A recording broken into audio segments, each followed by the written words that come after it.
နော်တို့ကဘာပေါ်မှာကောင်းမွန်ဆုံးနဲ့တန်ရှင်းဆုံးဆိုတဲ့နိုင်ငံကိုပြပါဆိုလို့ရှိရင်အားလုံးရဲ့စိတ်ထဲမှာဂျပန်နိုင်ငံကိုပဲပြင်းမြင်မိကြ။အဲကိုပဲဂျပန်နိုင်ငံကလည်းတန်ရှင်းတည့်ရမှုနဲ့စီးစနစ်ကြမှုတွေဒီချက်တွေနဲ့ပဲကမ္ဘာလက်ခီးသွားတွေကိုကောင်းကောင်းလေးကိုဆွဲဆောင်နိုင်တဲ့နိုင်ငံတစ်ခုပါ။ဒါပေမဲ့ခမားမြင်နေရတဲ့ဒီစက်ရုပ်တွေတန်ရှင်းတည့်ရနေတဲ့လမ်းမတွေခင်မီတိုးတက်နေတဲ့ဤပညာဒီချက်တွေရဲ့နောက်ွယ်မှာ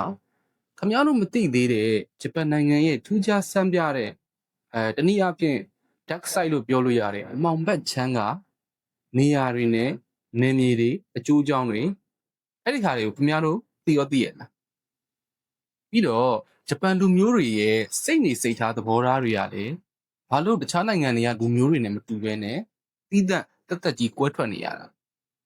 โอเคဒီနေ့ဗီဒီယိုလေးမှာတော့ဂျပန်နိုင်ငံရဲ့ထူးခြားဆန်းပြပြီးတော့တောင်လူတွေတိတ်မသိသေးတဲ့ဆန်းဆန်းပြပြအကြောင်းအရာလေးတွေကိုကျွန်တော်ကတင်ဆက်ပေးသွားမှာဖြစ်ပါတယ်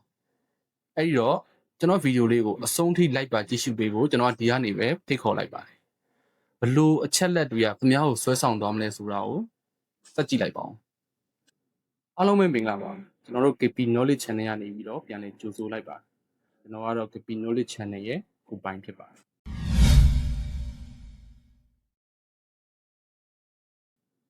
ပထမဦးဆုံးအနေနဲ့ကျွန်တော်တို့ကဂျပန်နိုင်ငံရဲ့လက်ရှိအခြေအနေအကြောင်းကိုသိချာနားလည်ခြင်းနဲ့ဆိုလို့ရှိရင်သူတို့ဖြတ်သန်းခဲ့တဲ့တိတ်သမိုင်းကြောင်းကဖြတ်သန်းခဲ့တဲ့ပုံစံကိုအရင်ဆုံးသိထားဖို့လိုအပ်တယ်။ဂျပန်ကနှစ်ပေါင်း200တိုင်နှစ်ပေါင်း200ဝန်းကျင်လောက်ပေါ့နော်။နှစ်ပေါင်း200ဝန်းကျင်လောက်ကိုလုံးဝကမ္ဘာကြီးကတခြားနိုင်ငံတွေနဲ့အဆက်အသွယ်ဖြတ်ပြီးတော့တကားပိတ်ဝါဒစနစ်ကိုကျင့်သုံးခဲ့တဲ့နိုင်ငံတစ်ခုဖြစ်ပါ။အဲ့ဒီခေတ်တုန်းကရှိုဂန်လို့ခေါ်တဲ့ဒီဂျပန်ကစစ်တေနာပတိတွေကဂျပန်နိုင်ငံကိုဒီဂျပန်ပြည်ကြီးကိုအုပ်စိုးထားပြီးတော့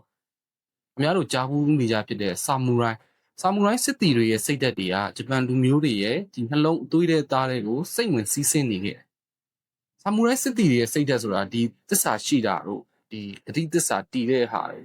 အဲ့လိုဟာမျိုးတွေဆာမူရိုင်းစိတ်ဓာတ်လို့သူတို့ကသတ်မှတ်တယ်။ဒီစိတ်ဓာတ်တွေကဂျပန်ပြည်သူတွေရဲ့နှလုံးသားထဲတိကိုခုချိန်ထိလည်းစီးဆင်းနေသေးပါဒါပေမဲ့19ရာစုနှောင်းပိုင်းမေချီ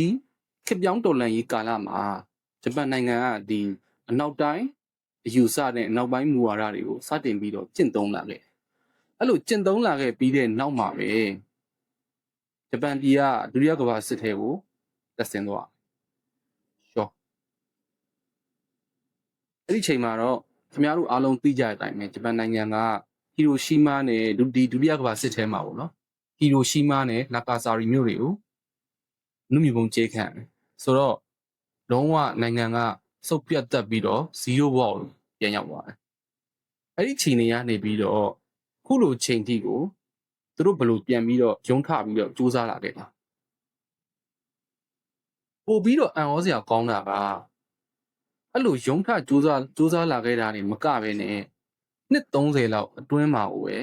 ကမ္ဘာပေါ်မှာဒုတိယစီးပွားရေးအင်အားအကြီးဆုံးနိုင်ငံတစ်နိုင်ငံဖြစ်လာအောင်သူတို့ဘာတွေလုပ်ခဲ့အဲ့ဒါကမိုနိုဇုကူရီကျွန်တော်ဂျပန်စာလုံးအတန်ထွက်တာမှားကောင်းလဲမှားရောဆိုတော့ကျွန်တော်ဒီဘက်မှာပဲစာတန်းထိုးပြလိုက်တော့ကောက်ကိုပဲဖတ်ကြည့်လိုက်မှားမှာဆိုအဲ့ဒီမိုနိုဇုကူရီလို့ခေါ်တဲ့စိတ်ဓာတ်ဒီစိတ်ဓာတ်ကသူတို့ကဂျပန်လူမျိုးတွေကအလုပ်တစ်ခုဒါမှမဟုတ်ပစ္စည်းတစ်ခုပေါ့နော်စသဖြင့်အဲ့လိုမျိုးလုပ်တဲ့အခါမှာအကောင်းဆုံးဖြစ်အောင်လုပ်တတ်တဲ့စိတ်ဓာတ်နောက်ပြီးတော့ကိုယ်နိုင်ငံပေါ်သစ္စာစောင့်တည်တဲ့စိတ်ဓာတ်ဒီစိတ်ဓာတ်တွေကြောင့်အဓိကတော့ဒီစိတ်ဓာတ်အဲ့စိတ်ဓာတ်တွေကြောင့်သူတို့ကနှစ်30လောက်အတွင်းမှာပဲကဲထိပ်တန်းနိုင်ငံတစ်နိုင်ငံပြန်ဖြစ်လာအောင်စူးစမ်းရုံးထလာနိုင်ခဲ့ဂျပန်နိုင်ငံရဲ့သမိုင်းတစ်လျှောက်လုံးတဘာဝဘေးအန္တရာယ်တွေဘလောက်ပဲတွေ့စစ်ပွဲတွေဘလောက်ပဲကြုံနိုင်ငံကဘယ်ချိန်နေထိပဲစုပ်ပြတ်သွားလုံးဝလေးကြရာနေပြီးတော့ပြန်ထောက်ထလာရမယ်ဆိုတဲ့စိတ်ဓာတ်ဒီစိတ်ဓာတ်ကသူတို့ကသမိုင်းပေးထားတဲ့တာဝန်တရက်လို့သူတို့စိတ်ထဲမှာအခုချိန်ထိကိုစွဲမြဲနေရတယ်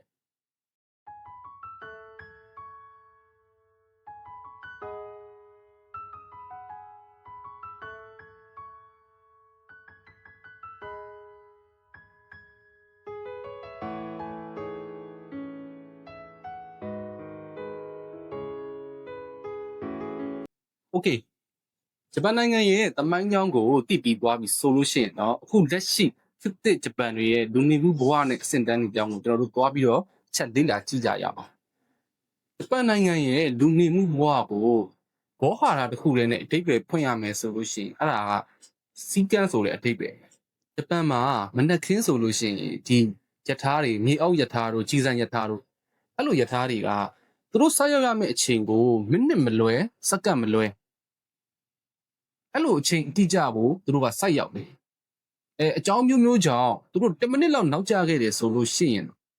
အဲ့ဒီယထာပြေးဆွဲတဲ့ဒီကုမ္ပဏီကသက်ဆိုင်ရာတာဝန်ရှိတဲ့လူကြီးတွေကလူထောက်တောင်းပန်ရတဲ့အထိကိုသူတို့ကအချိန်ကိုလေးစားတယ်တန်ဖိုးထားကြလူတွေကဘူရာယုံနေနောက်ပြီးတော့ကားမှတ်တိုင်နေအဲ့နေရာမှာဘလောက်ပဲအလျင်လိုနေပါစေဟိုအရေးကြီးနေပါစေ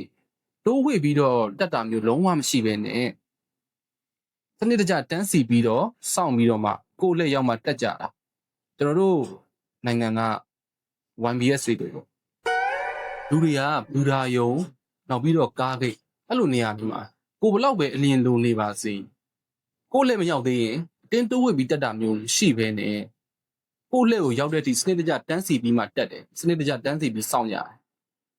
ကျွန်တော်တို့နိုင်ငံမှာဆိုလို့ရှိရင်တော့ 1BS ပေါ်တက်ပြီးဆိုအကုန်လူရက်ပြုံတိုးပြီးတက်ကြတာဘေးကတော်ကြီးကငါနေရာဝင်တော့မယ်ငါတင်းတိုးတက်မှဒါမျိုးလမ်းမတွေပေါ်မှာလည်းသူတို့ရောက်တဲ့နေရာမှာမိုက်ကုန်းမရှိခဲ့ဘူးဆိုလို့ရှိရင်တော့သူတို့သုံးဆွဲပြီးသားအမိုက်တွေစားပြီးသားမုတ်ခွန်တို့ပလတ်စတစ်ဘူးခွန်တို့ဒီလိုဟာတွေကိုမိုက်ကုန်းမရှိလို့ရှိရင်ကျုံရနေရာမှာမပစ်ဘဲနဲ့သူတို့ကအိမ်ပြန်တယ်အဲ့လောက်ထိကိုသူတို့ဂျပန်လူမျိုးတွေကစီးစနစ်အရန်ကောင်းကြတယ်စီကံရှိကြနောက်ပြီးပို့ပြီးတော့စိတ်ဝင်စားဖို့ကောင်းတဲ့အရာတစ်ခုကဂျပန်နိုင်ငံမှာဒီအသက်6နှစ်9နှစ်ပေါ့နော်ဒီဝန်းကျင်ကလေးငယ်တွေကသူတို့ရဲ့မိဘအုပ်ထိန်းသူဥမာအပြင်ညီကိုမောင်နှမနော်ဖေမေပေါ့ဒီလိုလူတွေမပါဘဲနေတယောက်တည်းယထာစီးပြီးဒါမှမဟုတ်ကားစီးပြီးចောင်းသွားတကြဒါကဘာကိုပြတာလဲဆိုလို့ရှိရင်ဂျပန်နိုင်ငံရဲ့လုံးဝစိတ်ချယုံကြည်ရတဲ့လူနေမှုအဆင့်တန်းလူနေမှုပတ်ဝန်းကျင်ဒါကိုမိမောင်းထုံးပြနေတဲ့အချက်တစ်ချက်ပဲဖြစ်ဒါပေမဲ့တစ်ဖက်မှာလည်းဂျပန်နိုင်ငံရဲ့အိမ်တော်ရေးလူနေမှုဘဝကလည်းတဖြည်းဖြည်းနဲ့ပြောင်းလဲလာလက်ရှိအခုခေတ်ကာလခေတ်သစ်ဂျပန်လူငယ်တွေကအိမ်တော်လည်းသိမပြူကြတော့လို့သားသမီးလည်းသိမယူကြတော့အဲ့တော့အခုချိန်မှာဘလို့တွေဖြစ်နေလဲဆိုတော့ဂျပန်နိုင်ငံရဲ့လမ်းမော်တွေမှာကလေးတွေပြီးတော့ဆော့ကစားနေတဲ့အတန်ထက်တက်ကြီးရွယ်အိုတွေကိုပဲခင်ဗျားတို့အဓိကမြင်တွေ့ရတယ်အဲ့လိုပြောင်းလဲလာတဲ့လူနေမှုပုံစံကနိုင်ငံတနိုင်ငံတိုးတက်ဖို့အတွက်ကတော့နည်းနည်းအနည်းငယ်စိုးရိမ်ရတဲ့အချက်တစ်ချက်ဖြစ်ရှိနေပါ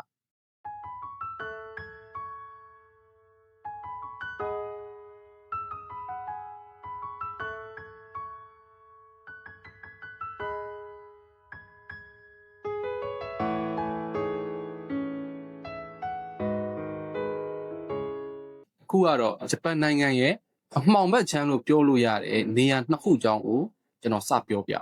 ပထမတစ်ခုကအဝေးကလှမ်းကြည့်လိုက်လို့ရှိရင်စစ်သင်းမောကြီးတစ်စင်းပင်လယ်ထဲမှာမျောနေတဲ့ပုံစံလိုမျိုးလို့ထင်ရတယ်ဟာရှိမာလို့ခေါ်တဲ့ကျွန်းအကြောင်းအဲ့ဒီကျွန်းက1960ဝန်းကျင်လောက်ကမ္ဘာပေါ်မှာလူနေအများဆုံးလူဦးရေအထူထပ်ဆုံးကျွန်းတစ်ခုဖြစ်ခဲ့ဘာလို့လဲဆိုတော့ तू ကဒီစတူရန်မီတာကျင်းချင်းလေးထဲမှာပဲလူတွေပြုတ်ပိတ်ပြီးတော့နေကြနေရတဲ့အကြောင်းတက်ချက်ကလည်းအဲ့နေရာကကြောင်မီးသွေးအရန်ထွက်ဒါပေမဲ့1984ခုနှစ်ဝန်းကျင်မှာဘဝပေါ်မှာဒီရေနံကစပြီးတော့ခစ်စားလာအဲ့ချိန်မှာငါတို့ကတော့ကြောင်မီးသွေးမဲမဲတူးတူးတွေတူးမနေတော့ပါဘူးရေနံပဲပြောင်းတူးပါတော့မယ်ဆိုပြီးတော့ရေနံကိုပြောင်းတူးဖို့စပြီးတော့အစီအစဉ်တွေဆွဲလာအဲ့ဒီအစီအစဉ်ဆွဲတဲ့အချိန်မှာပဲဒီရပ်ပိုင်းဒါမှမဟုတ်သတင်းဘက်တစ်ခုအဲ့ဝန်းကျင်လောက်အတွင်းမှာပဲလူတွေကအဝတ်တခဲကိုတစ်ခုနဲ့ပဲဒီကျွန်းကြီးကိုအကုန်လုံးကစွန့်ခွာပြီးထွက်သွားကြအဲ့လိုထွက်သွားတဲ့အချိန်ကနေစပြီးတော့ခုဆိုရင်အဲ့ဒီကျွန်းကြီးကလုံးဝကိုပျက်စီးယိုယွင်းသွားပြီးတော့ညဘက်ဆိုရင်တခါတလေတစီ6တဲ့အတန်တွေပါကြားရတယ်ဆိုပြီးတော့ဘေးဘက်ဝန်းကျင်ကတငါတွေတွေကတစ်ဆင့်ပြန်ပြီးတော့သတင်းတွေပြန်ထွက်လာကြတယ်။မကြောက်တတ်ဘူးဆိုရင်တော့တစ်ချက်တော့သွားကြည့်ပြီးဟုတ်မဟုတ်ကျွန်တော်ကိုတစ်ချက်ပြန်ပြော။မကြောက်တတ်ဘူးဆိုရင်တော့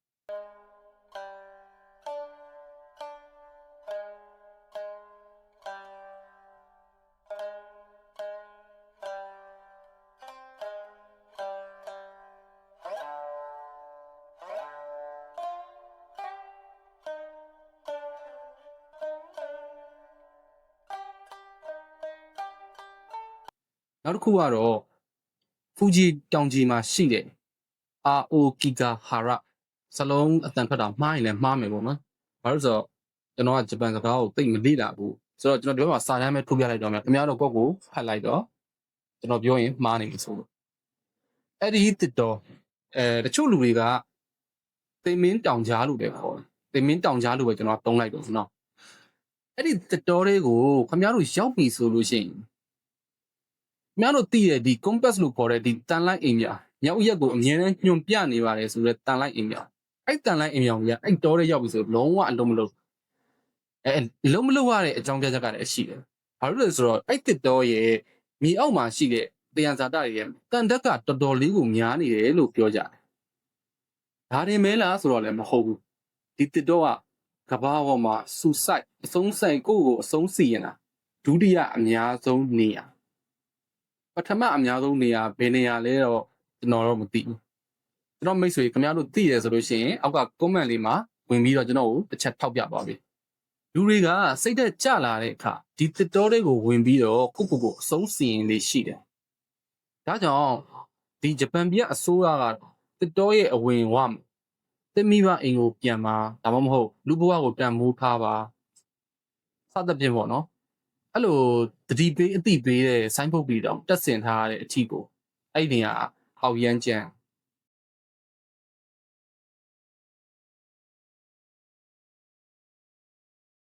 ဂျပန်နိုင်ငံမှာပတ်စံရှိတယ်ဆိုလို့ရှိရင်အကုန်လုံးကိုအငှားဝန်ဆောင်မှုယူလို့ရတယ်ဆိုတာကိုအများသိလားအိမ်တွေကားတွေအဲ့လိုပစ္စည်းတွေပဲမဟုတ်ဘဲနဲ့ဗျာလူတွေကိုပါငှားတဲ့အထိဝန်ဆောင်မှုရှိအဲ့ဒါကိုလည်း run a family ဒါမှမဟုတ်လူငှားဝန်ဆောင်မှုလို့လည်းခေါ်နောက်ပြီးတော့အဲ့ဒီဝန်ဆောင်မှုလုပ်ငန်းကြီးကတကယ်ကြီးကိုဂျပန်ပြည်မှာအောင်မြင်မြင်ဖြစ်နေတဲ့လုပ်ငန်းတစ်ခုဖြစ်နေတာဥပမာခမားကတယောက်တည်းအထီးကျန်နေလို့ပဲဖြစ်ဖြစ်ဒါမှမဟုတ်စကားပြောဖို့လိုချင်လို့ဘေးနားမှာအတူတူထိုင်ပြီးတော့ကိုယ်ပြောလိုက်ဆိုလိုက်နဲ့ခေါ်လို့ပေးမဲ့သူလိုချင်တာပဲဖြစ်ဖြစ်ဒါမှမဟုတ်ခမားစော်ပစ်သွားလို့စော်ပစ်ကောင်လေးဖြစ်သွားတာမျိုးပဲဖြစ်ဖြစ်ကိုတငယ်ချင်းမိတ်ဆွေတွေနဲ့စုံတဲ့အခါမှာကို့မှာနောက်မှတော့စော်ရှိတယ်ဆိုပြီးတော့အဲ့လိုမျိုးကြွားခြင်းနဲ့သူပဲဖြစ်ဖြစ်လိုချင်တာအကုန်လုံးကိုဝန်ဆောင်မှုလူငှားပြီးတော့ဝန်ဆောင်မှုယူတွေ့ရပို့ပြီးတော့ထူးဆန်းတာကမင်္ဂလာဆောင်တွေမှာကို့ဘက်ကဆွေမျိုးသားချင်းတွေမစုံလင်လို့ခမရအဖေသို့မဟုတ်အမေထားပါတော့ဥပမာပေါ့နော်ဦးလေးဖိုးဖွားအဲ့လိုလူမျိုးတွေကိုအချိန်ပိုင်းနဲ့ငှားခြင်းတယ်ဆိုလဲရတယ်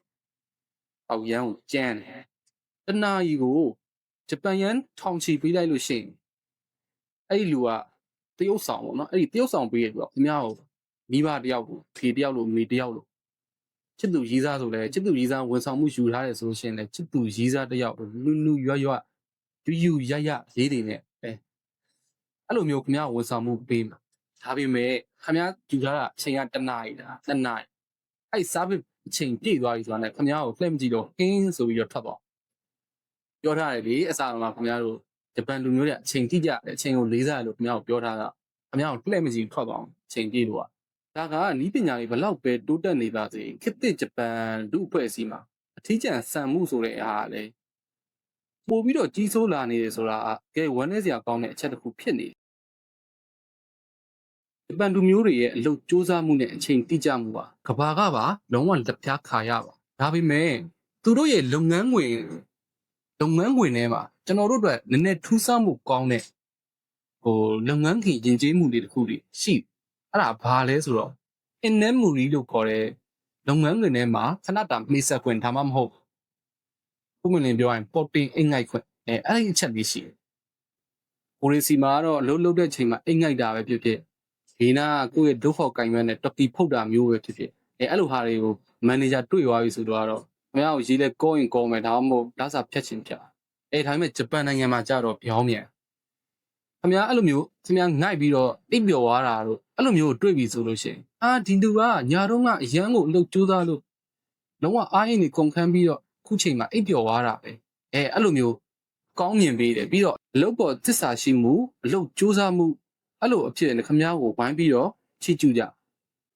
ဒါပေမဲ့အဲ့လိုအရန်အလုပ်လုပ်ပြီးတော့အလုပ်အရန်ကြိုးစားတာရဲ့နောက်တစ်ချမ်းပါလေမကောင်းတဲ့အချက်တွေတခုကရှိတယ်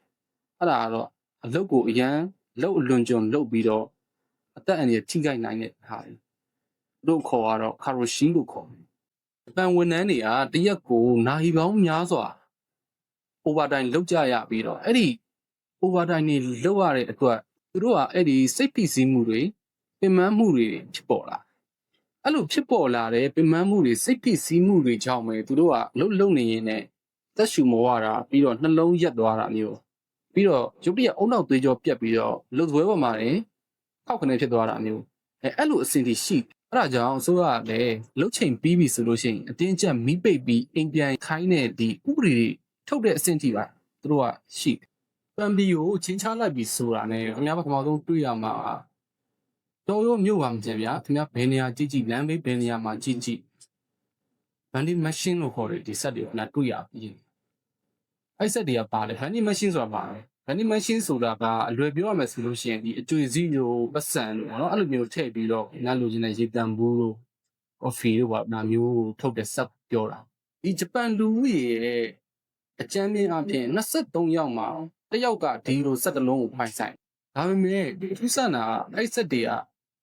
ရေတန့်တို့ကော်ဖီတို့အဲ့လောက်ပဲဝယ်လို့ရတယ်အများစိတ်ကူးထဲမှာရှိတဲ့အရာအားလုံးဘယ်ရမလို့ဝယ်လို့ရအေးဒါပေမဲ့အရာအားလုံးဝယ်လို့ရတယ်လို့ပြောတယ်ဆိုပေမဲ့တိုင်းတာပဲရှိအောင်အများကိုကျွန်တော်ကတော့ကားကြီးလိုချင်တော့ဆိုပြီးတော့အကျွေးစည်းထက်ကြီးကားပါဝယ်လို့တော့မရအောင်ဆိုလိုချင်တာကခုမှပူပူနွေးနွေးခေါက်ဆွဲတွေနောက်ပြီးတော့လက်ဆက်ဆက်ဟင်းသီးဟင်းရွက်တွေအသင့်စားစာမှန်သမျှသူ့စီမှာအကုန်ရနောက်ပြီးတော့ကျွန်တော်တို့ဒီဖုန်းဘက်ထရီတွေတက်ခဲတွေချီးတွေဖနက်တွေအင်ကြီးအဝတ်စားတွေအကုန်ဝယ်လို့ရအဲ့ဆက်ပို့ပြီးထူးကြတာကဂျပန်နိုင်ငံရဲ့လုံခြုံမှုအဲ့ဒီဆက်တွေကို